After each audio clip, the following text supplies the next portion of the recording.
Today we talked about Venezuela, Hegseth's war crimes, Trump's Thanksgiving post, and so much more. Just so much more.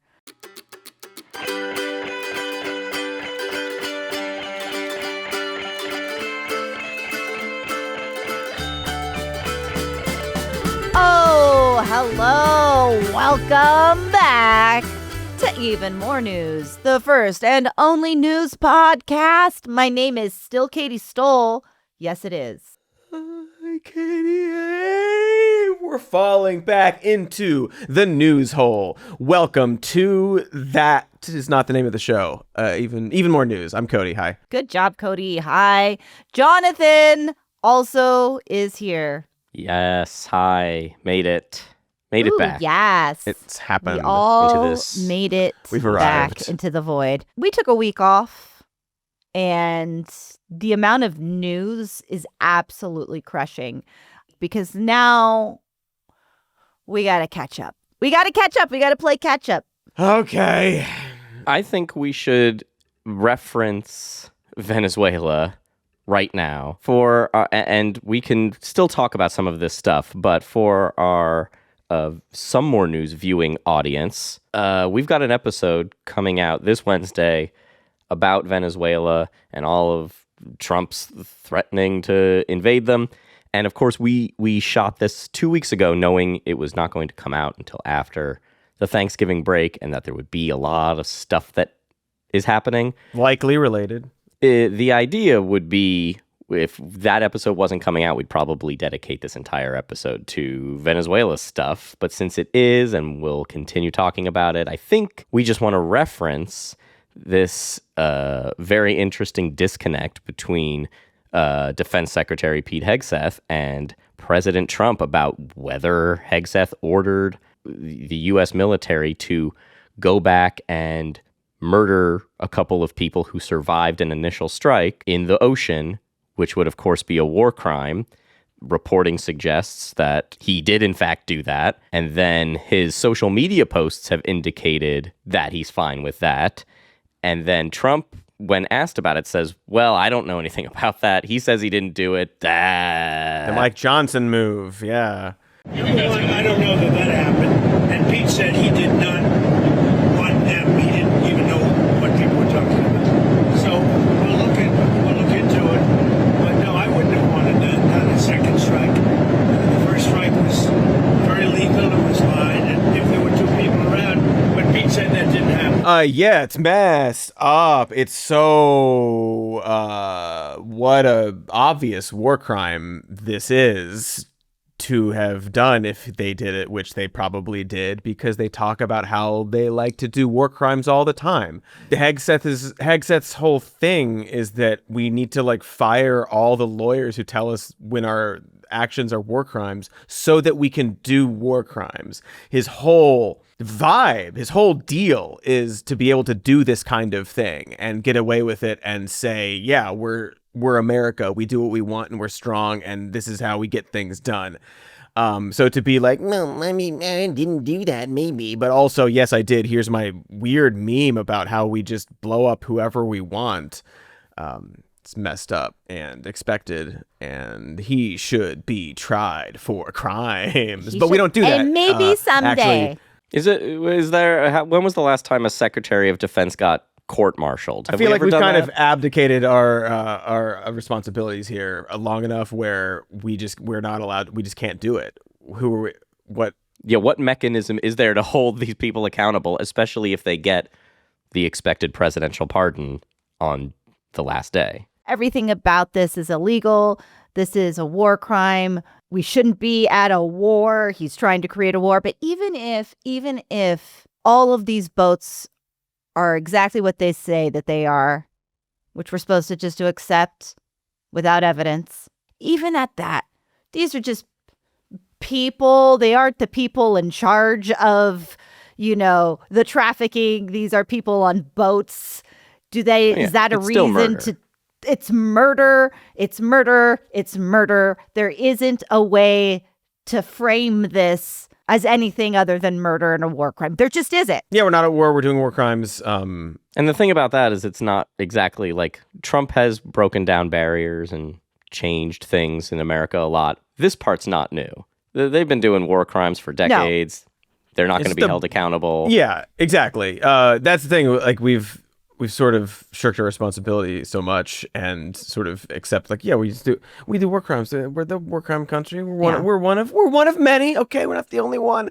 But to this point, it's just now they know all the things that they're allowed to say and brag about. So they're going to do it more blatantly. They're going to do it more aggressively. They're going to tweet, these like little memes, and then if you get, it's such a gross deploying of like meme culture. Like Hegseth is like, I don't know if he was drunk last night or sober doing war crimes, but tweeting like, here's like what some like Christian turtle or something, like blowing up a bunch of boats. Franklin, turtle, thank you.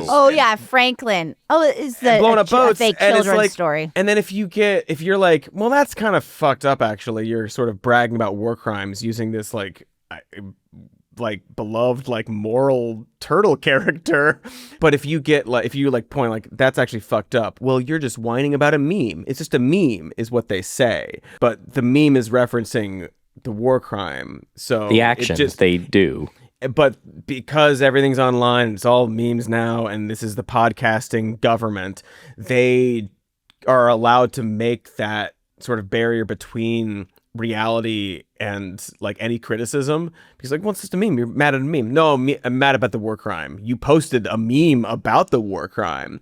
It's just very messed up, and I don't like them very I much. agree with you completely, and I think we need to move forward because, again, the onslaught. This is the tip of the iceberg. Yeah. Cody's got a question. Well, so yeah, I guess in relation to this, so in our Venezuela episode, we talk about former President Juan Hernandez, who is a narco-terrorist of Honduras. Thank you. Who was a narco-terrorist. Like, if you're going to use that word, that's what he did. A lot of corruption, a lot of smuggling, a lot of what this administration would describe as narco-terrorism. But he got a pardon from the president very shortly after we filmed the episode where we mention Hernandez in this context. Is very, very weird. And Trump asked about it. At first, he's like, I don't know who that guy is. And then was like, well, I heard it was a Biden setup job or something. Like, it's clear his grasp of any details about this are gone.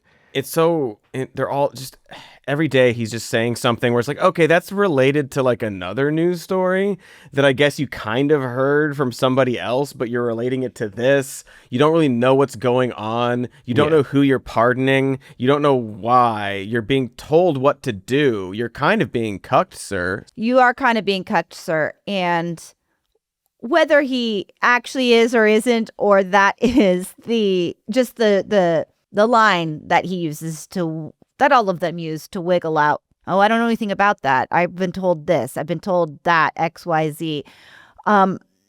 People on the right sure seem to accept that answer from him. But it's stunning.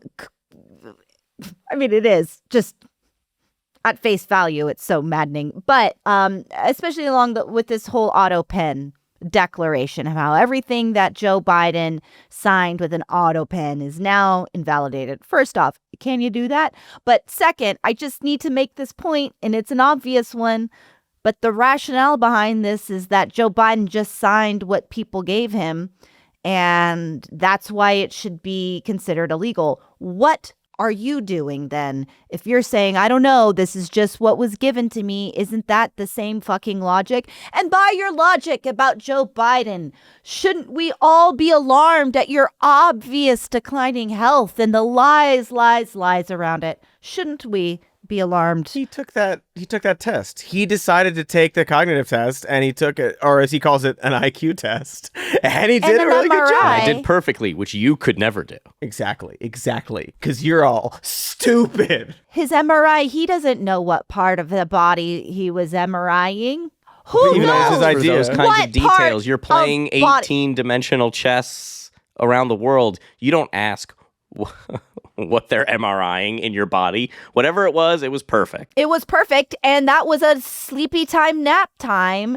And why would he be awake to know what they are imaging? You don't want your president to rest? Come on. Is it legal to just declare everything he's signed with AutoPen invalidated and is that possible? Well, right, like I do want to read a little bit of this post because he did one of his I am hereby canceling. Okay, you can't just Truth Social that, but I don't like. Could a president just do an executive order saying all the previous Jonathan, guys' correction. executive orders are void? Truth Social is now a branch of our government, so maybe basically, he can. Yeah. So that Sorry, counts. what did you ask? So you were making an actual point. Well, yeah, it's just like maybe he can. Maybe he can sit down and sign an executive order saying all Biden's executive orders are null and void, and it's like all executive orders are directions to federal agencies. I was going to say, so executive orders are pretty loosey-goosey. You could just do that. Who cares about AutoPen stuff? But I want to say he did this. I am hereby canceling all executive orders and anything else that was not directly signed by crooked Joe Biden, blah, blah, blah. The people who operated the AutoPen did so illegally. Joe Biden was not involved in the AutoPen process, and if he says he was, he will be brought up on charges of perjury. Is just saying, even if Biden does say that and is lying, you don't get brought up on perjury if you're not under oath somewhere. Like you can say, like what's it? Just saying a lie is not a. You can't go to jail for perjury for that. Otherwise, Donald Trump would be in jail for perjury. I mean, he'd be dead. Because Joe Biden hasn't previously said in court that he wasn't involved. Right. So if he comes out and says, yes, I was, that's not proving that he perjured himself earlier, nor is it saying it. How would they prove beyond a reasonable doubt that he was lying? He's like, oh, yeah, yes, there was AutoPen, but yeah, like I approved all this. I was the president. What are they going to say? Like, you were legally dead or something? They're gonna say, no, you didn't know what you were doing, probably. This stuff right? This is a gibberish truth social post. This one is gibberish. The first gibberish truth from the president. I know. Who knew he was even capable of this kind of gibberish? What's the one thing you're not allowed to talk about at the Christmas dinner table? That's right, Wolf Parade's second album, At Mount Zoomer. Uncle Travis hates that album, mostly because he expected the exact same thing as Wolf Parade's first album, but you have to meet the band on their own terms, man. Anyway, if you're like me and a dreaded conversation with Uncle Travis is enough to ruin your entire holiday, I recommend IndaCloud. IndaCloud is your online dispensary for gummies, flour, pre-rolls, and now zero sugar, zero calorie sodas.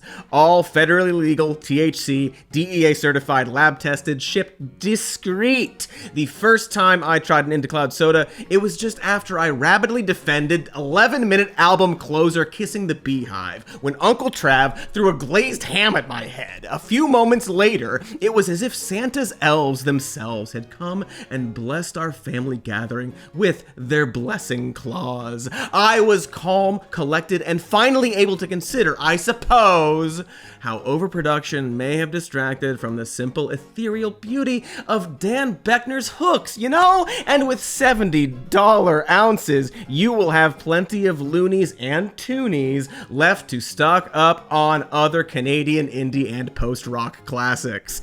So if you're 21 or older, visit indacloud.co and use code SMN for 25% off and free shipping. That's indacloud.co, code SMN for 25% off, free shipping, and a calmer holiday guaranteed. Enjoy responsibly, and thank you to IndaCloud for sponsoring today's show. I like music as the thing, bands in particular. So this is a very, very long post, and it's one of his where he says happy whatever the holiday is. Happy Thanksgiving, he, fuckos. Yeah, on a long screen. To all so the this is happy haters and Thanksgiving. losers. Yeah, to all the losers and the people who are just plain stupid. And in this, he refers to Tim Walz as seriously R-worded, which is We're getting closer. which makes me think that this is a Stephen Chung original. Like, he knows that there's a thing where he has to see if this is okay to start saying. I don't think, like, Trump will be asked about this and he'll be like, I don't know anything about that. I know, Cody, you've been thinking for a while that he is going to say it verbally by the time his term is over or he is dead. He'll say it on camera. He will. Yeah, not this year. Probably it's too close to Christmas. But I think probably next year. Yeah, this is a soft launch. He doesn't know. Yes. Trump is not aware of the culture war R word stuff. Like, oh, we're saying the R word again, right? Like, he's not aware of that. But Stephen Chung is 100%, and who writes this stuff. Maybe it won't be Trump. Maybe it'll be Vance. But one of them will. Vance does know about it and would want to do that. Yes. You don't think Trump he knows about do it? Just Trump doesn't care about any of this stuff. Trump doesn't know that the culture war thing, one of the culture war things of the moment is we're saying that word specifically again. As soon as he does know, he will say it. But Vance is aware of it, and it might be him instead, but one or the other by the end of next year, I would say. But great, it's in a tweet now, so that's awesome. Yeah, easier. It is easier to grab to put on the screen here than going to Truth Social, Xing out all the slop ads that they have there. Like, I hate to credit Elon with a cleaner interface. Some of the ads on Twitter are better than Truth Social somehow. They managed to do that, but gosh. There were other horrific things in that tweet, though, outside of the R word. Yeah, Ilhan Omar. I mean, he talked about Ilhan Omar and ranted about Somalian refugees living in Minnesota, and they've ruined Minnesota. Somalian gangs are roving the streets looking for prey as our wonderful people stay locked in their apartments and houses, hoping against hope that they will be left alone. It's the new eating the dogs, eating the cats. Mm-hmm. Yes. Yeah, I mean, he's seen the AI slop, and he's like, yeah, I've seen the videos, sir. And he's been making this, it's not even really a connection. He's been talking about Somalia more, and he brings it up when he's asked about the National Guard shooting, that the alleged shooter is not a Somalian, was a person from Afghanistan who had worked with us for years against the Taliban. But when that comes up, he jumps to Somalian refugees because I guess Brown is the... It's Brown. It's a few reasons. It's Brown. He wants to go after Ilhan Omar, obviously, and referring to her swaddling hijab, because he's so... Well, we can talk more about that if you want, Katie. But it's because also there's that fraud thing. We'll be talking about this a little later in the week. But it's because he conflates everything. He's been hearing about the Somalian fraud thing. Roving gangs. Immigrants and influx of immigration. The Haitians eating the pets and the dogs. It's just he's conflating everything and he wants to bring everything up. It's what works if any immigrant does anything bad, any crime, he will pick any nationality and just because it doesn't matter to him. He's flailing, as we have talked about for weeks now. Things are out of his control. He's flailing. People are unhappy. But in times of stress, you go back to the basics. You go back to your roots. And his roots were dividing the country with sensationalist racism, boogeymans, something to point a finger at to make people riled up and afraid, whatever. Suck up all the oxygen in the room, put insults on the internet, distract. And it works for him. So yeah, now, as Cody said, there's the whole scandal over fraud and Minnesota, and they're painting it as all of these Somali refugees doing the fraud, but we will dig into that later this week. Yeah, we're not even done with this really, really, really good tweet. We haven't even, I just wanted to say that about the tweet. It's really good. And it's obviously horrible that he used that word, the R word, in this post. But there's the whole thing is absolutely wild what he posted. And I didn't hear that many people talking about all the other stuff. The fact that the what he's saying about Ilhan Omar and how deeply disrespectful, disgusting what he does. But yeah, it's all just nasty business. Happy Thanksgiving, folks.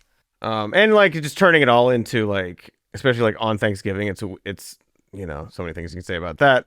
But just like being like, and I'm going to make Thanksgiving about how we're going to do remigration, which is just like ethnic cleansing. Remigration on the holiday that's about all of us coming together and coming to America. And I mean, it's all bullshit, of course, this Thanksgiving story, but the idea that we're supposed to be celebrating is that the natives welcomed us. I when it comes to like lame duck Trump, which I think we're in that territory, we're in lame duck territory, and we're going to talk about like the fracturing of MAGA here in a minute.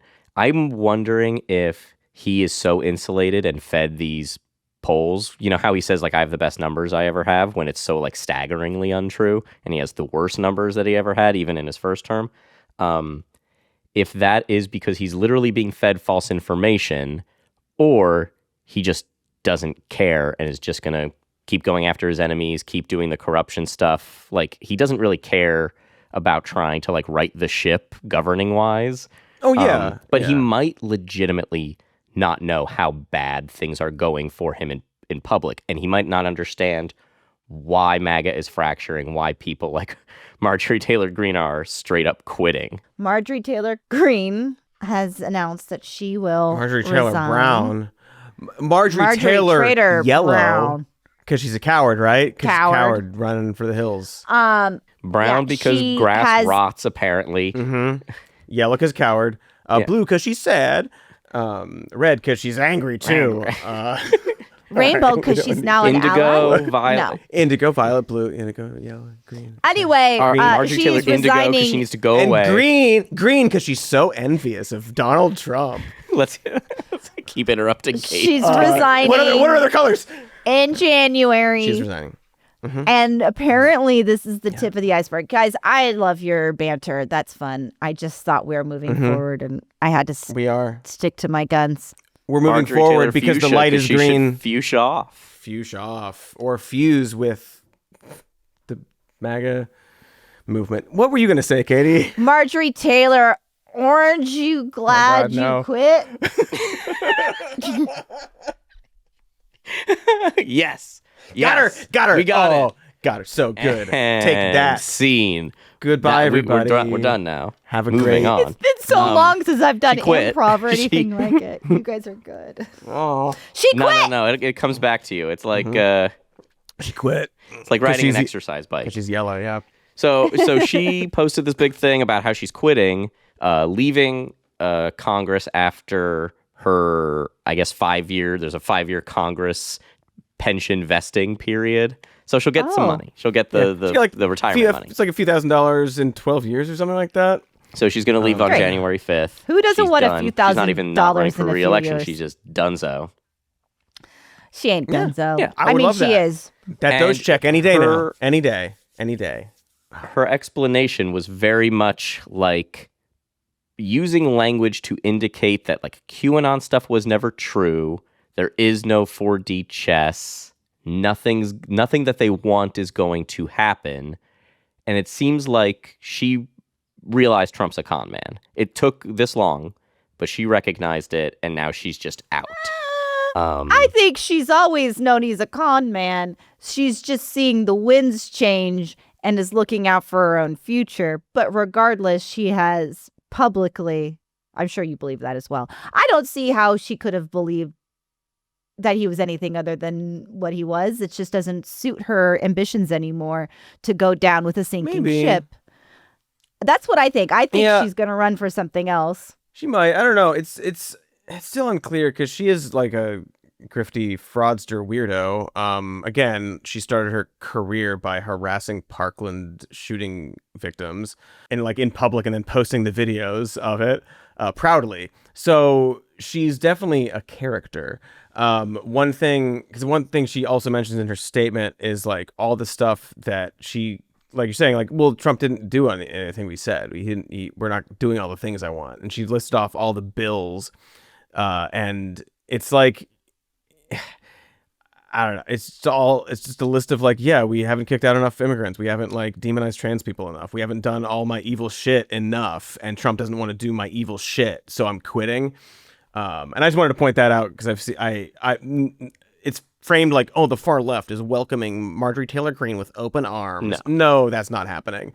I have seen a little bit of more like moderate Dems kind of be like, welcome to the party, pal, kind of stuff. Right. Yeah. Which is gross and weird, but I just wanted to highlight, like, no, she wants to do the bad stuff still. Yeah. It's because he didn't do enough of the bad stuff that she feels betrayed. And all the other stuff we've talked about with her and, like, you know, the grift and just, yeah, all that kind of Big stuff. tent, but not that big. Yeah, we don't need that.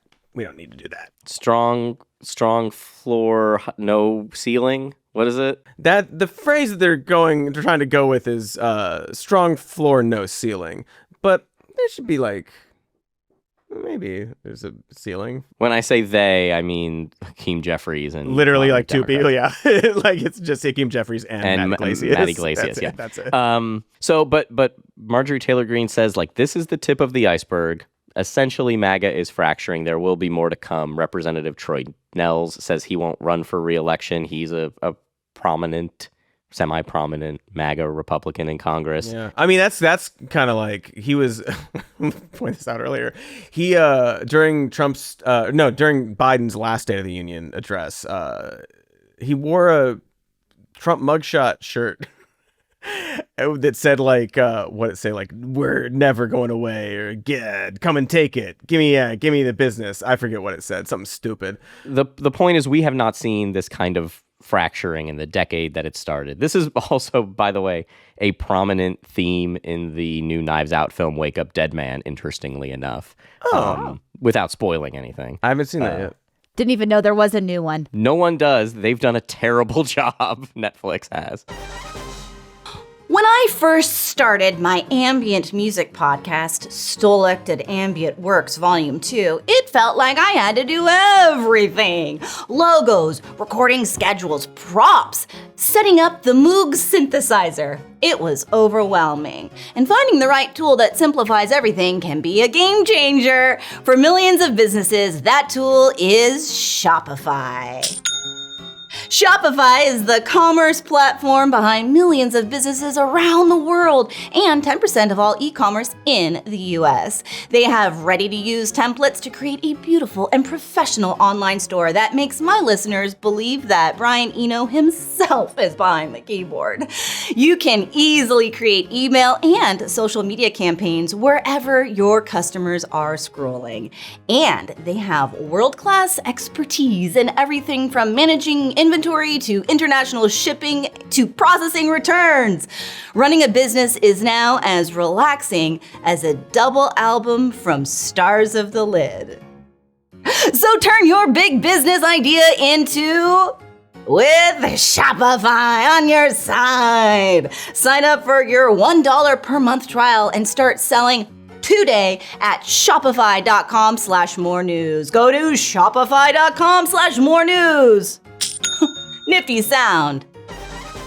It's man gift time. That time of year where you have to think about what gift to give the men in your life. What do those hairy freaks even like? Golf? Ties? Kurt Russell, probably. Wait a minute. Man gift? I'm a gift. Also, a man creature, and that gives me the perfect idea, because my bathroom mood totally went topsy-turvy after I got a Tushy bidet. This thing was easy to install, got me squeaky clean, and wasn't awkward like I thought it might be. Every guy I know, there's gotta be like 4 of them at least, is gonna get one of these from me. They attach to your existing toilet without the need for additional plumbing. Plus, the Tushy Wave instantly modernizes your daily routine and bathroom with a super sleek seat. Plus, 2 separate front and rear nozzles for the most complete clean. And don't forget about that built-in air dryer or the fact that your giftees are going to use like 80% less toilet paper. That is some serious cash back in your pocket that you won't have to use to wipe after you forget to buy toilet paper, which I made up. That's not a thing. It's not a thing that's ever happened. I made that part up. Remember, a-hole is only a naughty word if you wipe. For a limited time, our audience gets 10% off your first bidet order when you use code SMN at checkout. That's 10% off your first bidet order at HelloTushy.com with promo code SMN. Use it for yourself, give it to a man friend, make a man friend just for the sake of giving them a bidet. This might solve the loneliness epidemic, actually, if you believe. Mom Donnie. Yeah, it's like I when you brought that up earlier, I was like, wait, did we miss that? I thought that was so long ago. We can't have missed We it. did But apparently miss the that. Mom Donnie meeting happened the day after we last recorded when Yeah. Trump gushed over Mom Donnie, Love it looked at first him. sight. I did have Oh my God. some fun with that. I don't think we need to rehash it, but being asked if he's a fascist and then him saying, it's okay, go ahead, you can say it, it's easier. Just so Beautiful freaking moment. good. It's beautiful. really- It's truly so beautiful. The beaming up at him. Clarify your answer to Stephen Nelson. He asked about your comment calling the president a fascist, and your answer was, both President Trump and I have been clear about our positions and our views. Are you affirming that you think President Trump is a fascist? I've spoken about. That's okay. You can just say yes. Okay. All right. Okay. It's easier. It's easier than explaining it. I don't mind. And that he can recognize when someone's popular and charming and that he is, while it's obviously a wildly different platform than Donald Trump, it's the same thing we've been saying. Cody, you've been saying, I eventually started saying, is that a significant chunk of people that voted for Donald Trump would have voted for Bernie Sanders. The affordability issue, the feeling of frustration, the overwhelming dissatisfaction with the status quo, wanting something different. And so there is that cross section. And those people are seeing Trump for the bullshitter that he is. He wants to make nice with it. He wants to ride those coattails. But Mom Donnie, I think you know this. He's not to be trusted. He's not your new best friend. Obviously, Mom Donnie knows that. Yeah, it's very funny and obvious sort of thing where, well, yeah, he's a right-wing demagogue. So he's going to channel people's, in many Right-wing cases, demagorgon. genuine frustrations about the economy or whatever, and he's going to funnel them and channel them into his own personal grievance targets or whatever, his racism, whatever it is, he's going to funnel them there. But you know, they can potentially be redirected, probably not from just that one meeting. But it is interesting that, I mean, it's the last person in the room phenomenon with Trump, where it's just like, whatever the last person said, he's just like on board with it. But also, obviously, Mom Donnie is a very charismatic and talented politician and speaker and likable. And just like, if you see him in interviews, he's just like kind of a chill, like, pleasant guy to talk to, which I don't think Donald Trump is getting a whole lot of these days. So he probably was relieved that he didn't have to talk to freak Stephen Miller about who he hates that day. I thought the reaction to the fascist thing was really interesting and funny. I mean, obviously it is, but part of me is like I interpreted it as somewhat, don't answer that. You're charismatic and you're a good communicator. I don't want you to explain why you use that word to the American people. Like, this guy who could articulate why Donald Trump is a fascist pretty well was asked next to him, and it felt a lot like, no, just say yes. It's easier. Like, because the phrase "it's easier that way" indicated to me that either Mom Donnie like told him like, here's what you're doing and here's why, or he knows that like if it's explained, it's not going to be good for him. So it wasn't just sort of like a funny thing. It was like, no, just say yes, because if you explain it. There were several moments within that interview. Some of it got glossed over, or an interview moment that got glossed over. I think you're right. I just also, I don't think that he wanted to give space for the explanation of what that meant. But he backed him up a couple times. There was the reporter trying to catch him about how he got to the White House. Well, why didn't you take public transportation? He goes, I take all forms of public transportation. And I don't know what Trump said, but he's like, So it'd take it's longer. It's fine. like, let him on. longer Let it go. because- It'll take longer. He's That like, was yeah, smart. but- Why yeah. would?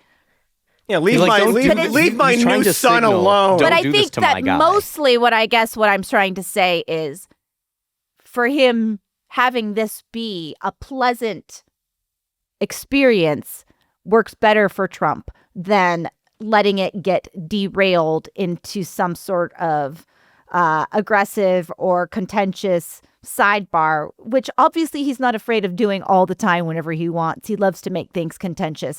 So he was just trying to create this atmosphere of we got along great. Exactly. Yeah, and he's not going to be like, he's not going to say we're going to deport you to his face. He'll truth social about that later. Yes. Remarkable. But also, it seems like, at least for now, that pleasant meeting that they had has stopped Trump from wanting to send the National Guard to New York City and it's smart. crack down or whatever. I haven't seen people talk about this that much. I thought it was really funny and speaks a lot to Trump being stupid.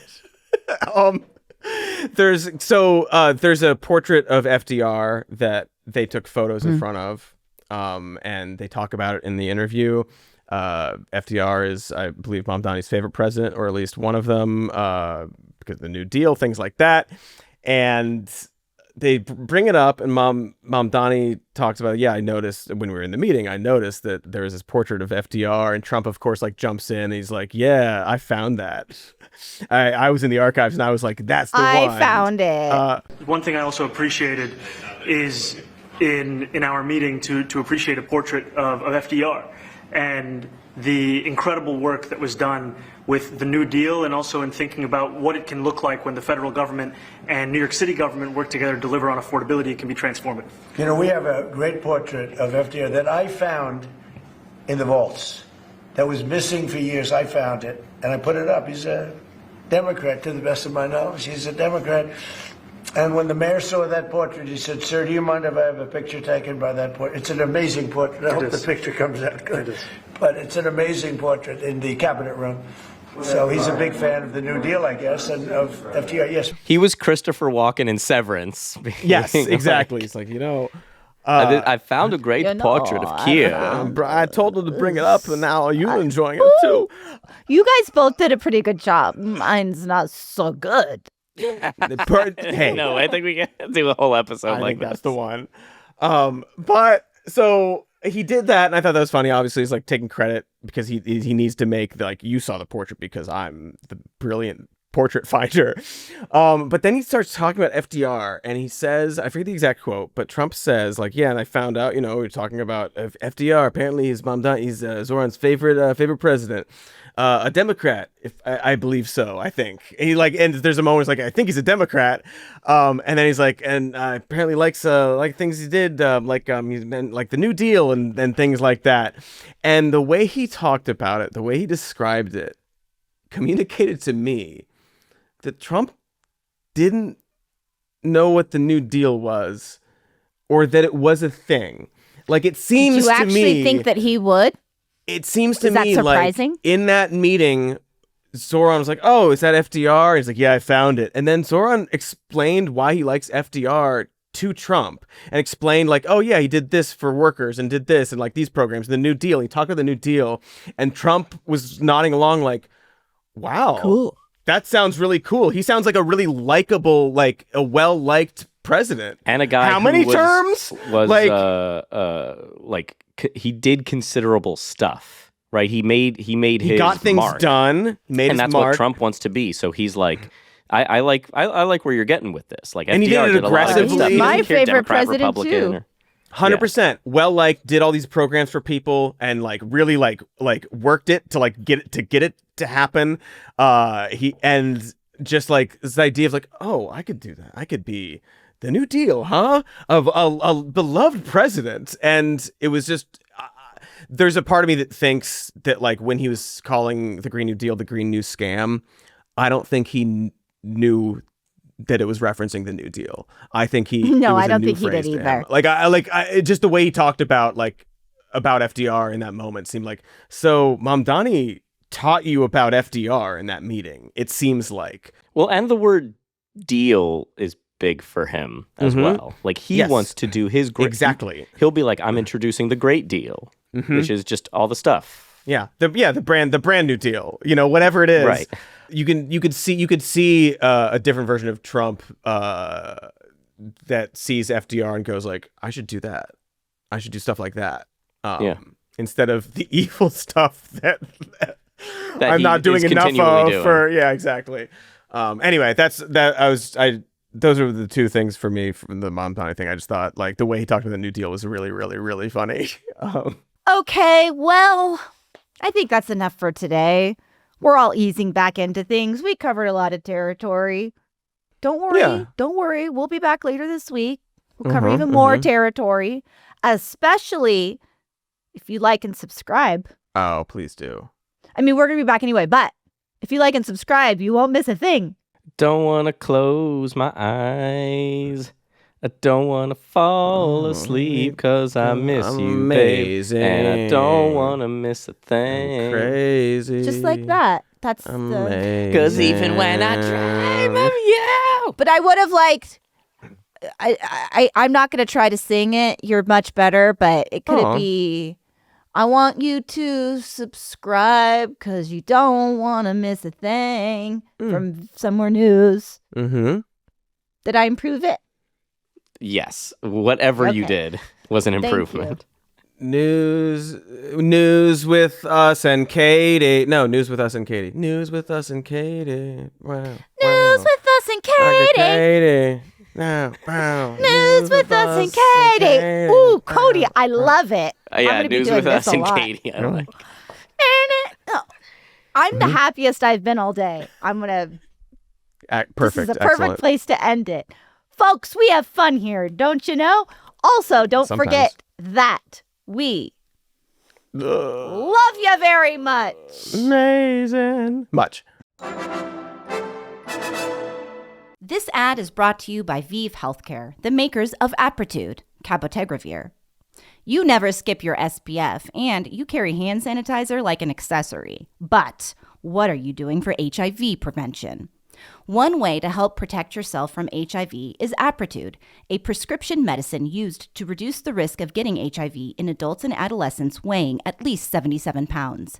You must be HIV negative to receive Apritude and get tested before each injection. If you think you were exposed to HIV or have flu-like symptoms, tell your doctor right away. More HIV testing may be needed. Apritude does not prevent other sexually transmitted infections. Practice safer sex to reduce your risk. Get Apritude as scheduled. Missing doses increases your HIV risk. Don't take Apritude if allergic to it or taking certain medicines that may interact. Tell your doctor about your medical conditions, liver problems, and mental health. Serious side effects include allergic reactions or rash, liver problems, and depression. If these occur, get medical help right away. The most common side effect is injection site reaction. Bring your A game and talk to your doctor. Learn more at apritude.com or call 1-888-240-0340.